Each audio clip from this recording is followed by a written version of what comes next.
പണ്ട് കേരള നിയമസഭയിൽ ഒരു ബില്ലിന്മേലുള്ള ചർച്ച നടക്കുമ്പോൾ പ്രതിപക്ഷവും ഭരണപക്ഷവും തമ്മിൽ രൂക്ഷമായ വാഗ്വാദം നടന്നുകൊണ്ടിരിക്കുകയാണ്. ഒച്ചയുംവിളിയൊക്കെ ഉണ്ട്.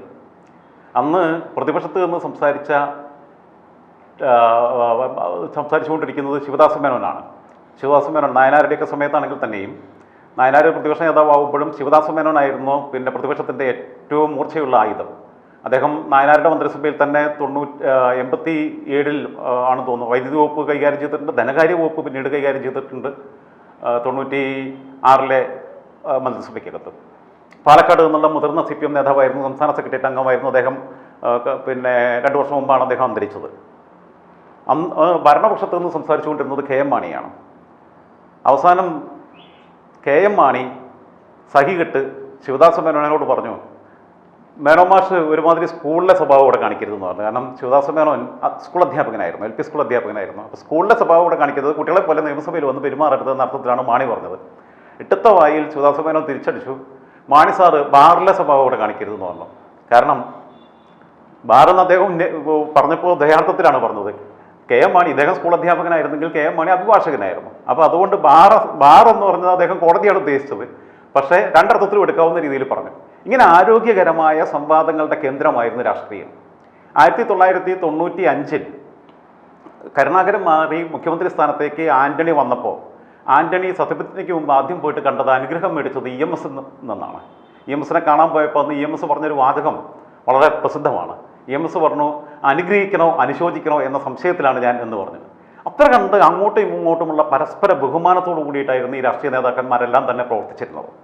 അതേപോലെ തന്നെ ഈ പിന്നെ നായനാരും കരുണാകരനും തമ്മിലുള്ളൊരു ബന്ധം വളരെ ദൃഢമായിരുന്നു, കുടുംബങ്ങൾ തമ്മിൽ.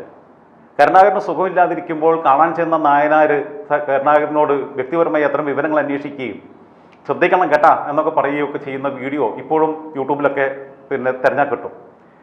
രാഷ്ട്രീയമായി പ്രത്യയശാസ്ത്രപരമായി എതിരഭിപ്രായങ്ങൾ നിലനിർത്തുമ്പോഴും രാഷ്ട്രീയമായ വിമർശനങ്ങൾ ശക്തമായി ഉന്നയിക്കുമ്പോഴും അസഭ്യമായ ഒരു പദപ്രയോഗം നടത്തുകയോ വ്യക്തിപരമായി അധിക്ഷേപിക്കുകയോ ചെയ്യാതെ തങ്ങളുടെ രാഷ്ട്രീയം കൃത്യമായി പറഞ്ഞുകൊണ്ട് തന്നെ വിമർശിച്ചുകൊണ്ട് തന്നെ വ്യക്തിപരമായ ബന്ധങ്ങളെ ഊഷ്മളതയോടുകൂടി സ്വീകരിച്ചിരുന്ന ആളുകളാണ് ശിവദാസ മേനോനും KM മാണിയും അതേപോലെ തന്നെ EMSഉം AK ആന്റണിയും ഈ പറയുന്ന നായനാരും കരുണാകരനും എല്ലാം തന്നെ. അതിൽ AK ആന്റണി മാത്രമേ ജീവിച്ചിട്ടുള്ളൂ.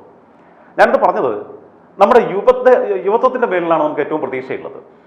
പക്ഷേ വരുംകാല തലമുറയെ നയിക്കേണ്ടുന്ന യുവ രാഷ്ട്രീയ നേതാക്കന്മാർ, ഭാവിയിലെ കേരളത്തിൻ്റെ മന്ത്രിമാരോ MP മാരോ പിന്നെ മുഖ്യമന്ത്രിമാരോ ഒക്കെ ആയി മാറണം എന്ന് കേരള സമൂഹം മാറുമെന്ന് പ്രതീക്ഷിക്കുന്ന നേതാക്കന്മാർ തന്തയ്ക്ക് വിളിച്ച് കളിക്കുകയാണ് ഇവിടെ. രാഷ്ട്രീയത്തിൽ എപ്പോഴെത്തി വരും എന്നുള്ളത് ആലോചിക്കണം. ഇതിന് തുടക്കമിട്ടത് 2006 അന്ന് SFIയുടെ സംസ്ഥാന സെക്രട്ടറി ആയിരുന്ന M സ്വരാജാണ്. സ്വരാജ് ആണ് പിതൃശൂന്യ പത്രപ്രവർത്തനം എന്ന് പറഞ്ഞത്. അദ്ദേഹം പിന്നെ പത്രക്കാർ ഭയങ്കര പ്രക്ഷോഭങ്ങളൊക്കെ ഇറക്കിയപ്പോൾ അദ്ദേഹം ഇപ്പോൾ രാഹുൽ പറഞ്ഞ പോലെ ന്യായീകരിച്ചു, ഞാൻ പിതൃശൂന്യരായ പത്രപ്രവർത്തകരെന്നല്ലോ പറഞ്ഞത്, പിതൃശൂന്യ പത്രപ്രവർത്തനം എന്നാണ് പറഞ്ഞത്. ഭാഷാപരമായി അതിനെ അങ്ങനെയൊക്കെ വ്യാഖ്യാനിക്കുക. വളരെ മാന്യമായ ഭാഷ, പച്ചയ്ക്ക് വിളിച്ചിട്ടില്ല, പിതൃശൂന്യം എന്നൊക്കെ പറഞ്ഞത്. കടുകട്ടി വാക്ക് പ്രയോഗിക്കുന്നതിൽ DYFIക്കാർക്കും SFIക്കാർക്കും CPMകാർക്കും ഒക്കെ ഗോവിന്ദൻ മാഷിൻ്റെയും P രാജീവിൻ്റെയും MA ബേബിയുടെയും ട്രെയിനിങ് കിട്ടുന്നുണ്ട്. സാധാരണ ചുരുക്കി പറയേണ്ടുന്ന കാര്യങ്ങളൊക്കെ ഇവർ മലയാളത്തിൽ വളരെ സംസ്കൃതം കൂടി കൂട്ടിയിട്ട് സാഹിത്യ പ്രയോഗങ്ങളിലൂടെയാണ് സാഹിത്യപരമായി എങ്ങനെ തെറി വിളിക്കാം, തന്തയ്ക്ക് വിളിക്കാം എന്നുള്ളതാണ് സ്വരാജ് കാണിച്ചു തന്നത്. ഇപ്പോൾ രാഹുൽ മാങ്കൂട്ടത്തിൽ പറയുന്നത് അത് തന്നെയാണ്. പത്മജയെക്കുറിച്ച് ഞാൻ പറഞ്ഞപ്പം ബയോളജിക്കലി അല്ല പറഞ്ഞത്, പൊളിറ്റിക്കലിയാണ് പറഞ്ഞത്. ഞാൻ പറയട്ടെ, ഈ വിളി തന്തയ്ക്ക് വിളിക്കാന്ന് ഈ പിന്നെ തന്തയ്ക്ക് പറക്കാത്തവൻ, തന്തയും തറവാടും ഇല്ലാത്തവൻ എന്നൊക്കെയുള്ളത് ഈ കള്ളു കുടിച്ചിട്ട് ആൾക്കാർ ബോധമില്ലാതെ ഉപയോഗിക്കുന്ന വാക്കുകളാണോ രാഷ്ട്രീയ നേതാക്കന്മാർ മൈക്കിൻ്റെ മുമ്പിലും പൊതുയോഗത്തിലും സംസാരിക്കേണ്ടത്? അത് യുവജന രാഷ്ട്രീയ നേതാക്കന്മാർ തന്തയ്ക്ക് വിളിച്ച് രസിക്കുക. തന്തയ്ക്ക് പറക്കാത്തവൻ പിന്നെ തന്തയും തറവാടും ഇല്ലാത്തവൻ എന്നൊക്കെ പറഞ്ഞു കഴിഞ്ഞാൽ അതൊരു തരം ഒരു ഫ്യൂഡൽ രീതി കൂടിയാണ്. അവിടെയാണ് കമ്മ്യൂണിസ്റ്റുകാർ വരെ ഇത്തരം പ്രയോഗങ്ങൾ നടത്തുന്നത് എന്നുള്ളതാണ്. അതിലൊന്നും വലിയ അത്ഭുതമൊന്നുമില്ല.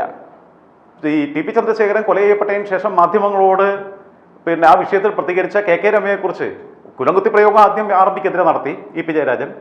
കുലം കുത്തുക എന്ന് പറയുന്നത് കുലം എന്നൊക്കെ പറയുമ്പോൾ ഈ പിന്നെ കുലമഹിമ വെച്ചുകൊണ്ടിരിക്കുകയാണ്. കമ്മ്യൂണിസ്റ്റുകാരാണ് തറവാടിത്തത്തെക്കുറിച്ച് സംസാരിക്കുന്നത്, കുലമഹിമയെക്കുറിച്ച് സംസാരിക്കുന്നത്. ഇവരുടെ മനസ്സിലുള്ള ഫ്യൂഡൽ ജന്മിത്ത ബോധമാണ് അവരെ കൊണ്ട് പറയിപ്പിക്കുന്നത്. അത് മാത്രമല്ല, അന്ന് KK രമയെക്കുറിച്ച് പറഞ്ഞു, ഭർത്താവ് മരിച്ച് പിന്നെ ചിത കത്തി തീരും മുമ്പേ രാഷ്ട്രീയം പറയുന്നു. രാഷ്ട്രീയം പറയാനുള്ളതല്ലേ, ആ സമയത്തല്ലേ അവർ പറയണ്ടേ? നഷ്ടപ്പെട്ടത് അവരുടെ ഭർത്താവാണ്. അവർ പിന്നെ വളർന്നപ്പോൾ തൊട്ട് അവർ അച്ഛൻ CPM-ന്റെ ബാലുശ്ശേരി ഏരിയ കമ്മിറ്റി അംഗമായിരുന്നു. കെ രമയും കെ രമയുടെ ഒരു ചേച്ചി പഞ്ചായത്ത് പ്രസിഡന്റായിരുന്നു, ചെങ്ങോട്ടുകാവ് പഞ്ചായത്തിൻ്റെ ആയിരുന്നു തോന്നുന്നത്, കൊയിലാണ്ടി അവിടെയോ. ഇവരെല്ലാം SFIയിലൂടെയൊക്കെ കടന്നു വന്നവരാ. അവരെ സംബന്ധിച്ചിടത്തോളം രാഷ്ട്രീയ ജീവവായുവാണ്. അവർ ജനിച്ചപ്പോൾ തൊട്ട് രാഷ്ട്രീയത്തിലൂടെ വളർന്നു വരുന്നവരാ, ചെറുപ്പം തൊട്ട്. മരണം വരെ ആ രാഷ്ട്രീയം അവർ പറയും, ഏത് സാഹചര്യത്തിലും. അങ്ങനെയല്ലേ പറയേണ്ടത്? അപ്പോഴാണ് പറഞ്ഞത് വിധവയായ അവർ എവിടെ നിന്നു ഇവരുടെ എന്താ ഭർത്താവിൻ്റെ ചിതയെ ചാരണമായിരുന്നു എന്ന് മാത്രമേ ഇവർ പറയാൻ ബാക്കിയില്ലാത്തതുള്ളൂ. സതി വേണമെങ്കിൽ തിരിച്ചു കൊണ്ടുവരാൻ ശ്രമിക്കും CPM-മാർ. ഈ 2006 സ്വരാജിൻ്റെ പ്രസ്താവനയ്ക്ക് ഇടയായിട്ടുള്ള സംഭവം എന്ന് പറയുന്നത്, അന്ന് ഒരു പ്രധാനപ്പെട്ട പത്രത്തിൽ അക്കാലത്തുണ്ടായിരുന്ന SFIയിലെ വനിതാ നേതാവിനെ കുറിച്ച് ചില കാര്യങ്ങൾ പറഞ്ഞു. അത് പറഞ്ഞത് സത്യമാണെന്നുള്ളത് സഖാക്കൾക്ക് തന്നെ ബോധ്യമുള്ളതാണേ. അത് പറഞ്ഞതിനാണ് ഈ പിതൃശൂന്യ പത്രപ്രവർത്തനം എന്ന് പറഞ്ഞത്. ഞാൻ പറയട്ടെ, തന്തയ്ക്ക് വിളി തന്നെയാണ്. അതിനെ എത്ര വെള്ള പൂശിയാലും എത്ര സാഹിത്യത്തിൽ അവതരിപ്പിച്ചാലും അതിനെ അത് ബയോളജിക്കലി ഇപ്പോൾ രാഹുൽ മാങ്കൂട്ടത്തിൽ പറഞ്ഞത് തന്തയ്ക്ക് പിറക്കാത്ത മകൾ എന്നറിയപ്പെടും. എവിടത്തെ രാഹുലിനൊക്കെ കുറച്ചുകൂടി നന്നായിട്ട് നമ്മളൊക്കെ പ്രതീക്ഷ വെച്ചിട്ടുള്ള ആൾക്കാരാണ്. സ്വരാജിലും ഇടതുപക്ഷത്തിൽ സ്വരാജും കോൺഗ്രസിലും രാഹുലും ഒക്കെ നന്നായി സംസാരിക്കാൻ കഴിവുള്ളവരാ. ഭാഷ കയ്യിലുണ്ടായിട്ട് കാര്യമില്ല. ആ ഭാഷയെ കുറച്ചുകൂടി ശുദ്ധിയോട് കൂടിയിട്ട് അവതരിപ്പിക്കാൻ പറ്റണം. രാഷ്ട്രീയത്തെ അങ്ങനെ കാണാൻ കഴിയണം.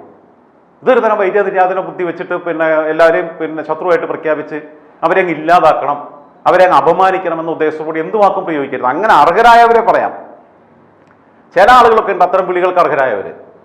എന്നാൽ തന്നെ ഇവരെ പറയരുത്. ഞാൻ പറഞ്ഞില്ല, കള്ളുടിച്ച് വിളിച്ച് പറയണ മാതിരിയുള്ള മൈക്കിന് മുമ്പിൽ നിന്നിട്ട് പറയേണ്ടത് തന്തയ്ക്ക് വിളിക്കുന്നത്. ഇപ്പോൾ രാഹുൽ മാങ്കൂട്ടത്തിൽ പറഞ്ഞത് ഞാൻ ബയോളജിക്കലി അല്ല പൊളിറ്റിക്കലിയാണ് പറഞ്ഞതെന്ന് പറഞ്ഞാൽ തന്നെ തന്തയ്ക്ക് പിറക്കാത്തവൾ എന്ന പ്രയോഗം തന്നെ പൊളിറ്റിക്കലി ഇൻകറക്റ്റ് ആണ്. പൊളിറ്റിക്കൽ കറക്റ്റ്നെസ്സിനെ കുറിച്ചൊക്കെ വല്ലാതെ വാചാരനാവുന്ന ആളുകളാണ്. എന്നിട്ടാണത് പറയുന്നത്. തന്തയ്ക്ക് വിളിച്ച മറ്റൊരു മഹതിയുണ്ട്. കണ്ണൂരിലെ നിന്ന് വന്ന DYFIയുടെ നേതാവായിരുന്നു, ഇപ്പോൾ CPM-ന്റെ ജില്ലാ കമ്മിറ്റി അംഗം ഒക്കെ ആയിട്ടുള്ള കണ്ണൂർ ജില്ലാ പഞ്ചായത്തിൻ്റെ അധ്യക്ഷ PP ദിവ്യ ഒരിക്കൽ പറഞ്ഞു, നരേന്ദ്രമോദിയുടെ തന്തയല്ല ഇന്ത്യ ഉണ്ടാക്കിയത്. ഇവളുടെ തന്തയല്ല ഉണ്ടാക്കിയത്. BJP-ക്കാർ തിരിച്ചു പറയാതിരുന്നത് എന്തോ അവരുടെ സാമാന്യ മര്യാദ. ഈ തന്തയ്ക്ക് വിളി രാഷ്ട്രീയത്തിൽ കുറച്ച് BJP-ക്കാർ കുറച്ച് മര്യാദ കാണിക്കാറുണ്ട്, മുസ്ലിം ലീഗുകാരും മര്യാദ കാണിക്കാറുണ്ട്, കോൺഗ്രസ്സുകാർ CPM-മാരാണ് കാലങ്ങളായിട്ട് തന്തയ്ക്ക് വിളിച്ച് രസിക്കാറുള്ളത്. അത് മുദ്രാവാക്യം വിളിക്കുമ്പോഴും വിളിക്കാറുണ്ട്. ഇപ്പോൾ കോൺഗ്രസും തുടങ്ങി രാഹുൽ മാങ്കൂട്ടത്തിലൂടെ. ഇവർ ഇന്ത്യ മുന്നണി ഉണ്ടാക്കി ഒരുമിച്ച് നേതാക്കന്മാർ തമ്മിൽ ഇരിക്കുമ്പോൾ കിട്ടിയ സഹവർത്തിത്വത്തിൻ്റെ ഭാഗമായിട്ട് ആ അസുഖം വൈറസും കിട്ട് പകർന്നാണോ എന്ന് എനിക്കറിയില്ല. കാരണം ഇപ്പോൾ കുറച്ച് കാലമായിട്ട് എപ്പോഴും യെച്ചൂരിയും രാഹുൽ ഗാന്ധി ഒരുമിച്ചാണല്ലോ ചായ കുടിക്കാൻ പോവുക. അതിൻ്റെ ഭാഗമായിട്ടാണോ എന്ന് എനിക്കറിയില്ല. അവരുടെ സ്വഭാവം ഇവർ കോപ്പി അടിച്ച് തുടങ്ങിയിരിക്കുക. എന്തൊട്ട് രാഷ്ട്രീയമാണെന്ന് മനസ്സിലാവണില്ല. PP ദിവ്യ എന്ന് പറഞ്ഞതുപോലെ പിണറായി വിജയൻ്റെ തന്തയല്ല കേരളം ഉണ്ടാക്കിയതെന്ന് ഏതെങ്കിലും BJP-കാരൻ പറഞ്ഞു കഴിഞ്ഞാൽ PP ദിവ്യക്ക് ഇഷ്ടമാവുമോ? ഇല്ലല്ലോ. അതേപോലെയല്ലേ. അതുകൊണ്ടാണ് ഞാൻ പറഞ്ഞത്, തന്തയ്ക്ക് വിളിയല്ല രാഷ്ട്രീയം. രാഷ്ട്രീയം വളരെ മനോഹരമായ ഒന്നാണ്. അതിൻ്റെ സൗന്ദര്യം നഷ്ടപ്പെടുത്തി കളയുകയാണ് ഇവർ ചെയ്യുന്നത്. അതിൽ CPM-ഉം കോൺഗ്രസും പരസ്പരം മത്സരിക്കുകയാണ്. ഇവർ മത്സരിക്കുന്ന ആരോടാണെന്ന് എനിക്ക് മനസ്സിലാവുന്നില്ല. എന്തായിരുന്നാലും ഇവരൊക്കെ കേരളത്തിൻ്റെ നിയമസഭയ്ക്കകത്തോ പാർലമെന്റിനകത്തോ ഒക്കെ ഇന്ത്യയുടെ പാർലമെന്റിനകത്തൊക്കെ പോയി കഴിഞ്ഞാൽ എന്തായിരിക്കും എന്ന് മാത്രമാണ് എനിക്ക് മനസ്സിലാക്കാൻ പറ്റാത്തത് ഇതുവരെ. കാരണം ഒരു വട്ടം MLA ആയിരുന്ന ആളാണ് സ്വരാജ്, ജില്ലാ പഞ്ചായത്തിൻ്റെ വൈസ് പ്രസിഡന്റ് ആയിരുന്നു, അധ്യക്ഷയായിരുന്ന ആളാണ് PP ദിവ്യ. 3 പേരും യുവ രാഷ്ട്രീയ രംഗത്തിലൂടെയും വിദ്യാർത്ഥി രാഷ്ട്രീയത്തിലൂടെയും കടന്നു വന്നവരാണ്. 3 പേരും ഇപ്പോഴും ആ പ്രായത്തിൽ തന്നെ നിൽക്കുന്നവരാണ്.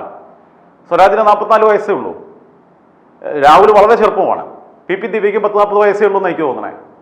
ഇവരുടെയൊക്കെ കൈകളിൽ നാളത്തെ കേരളത്തിൻ്റെ രാഷ്ട്രീയം എത്തിയാൽ അത് അപകടകരമാണ്. അല്ലെങ്കിൽ അവർ സ്വയം തിരുത്തണം എന്ന് തന്നെയാണ് എൻ്റെ അഭിപ്രായം.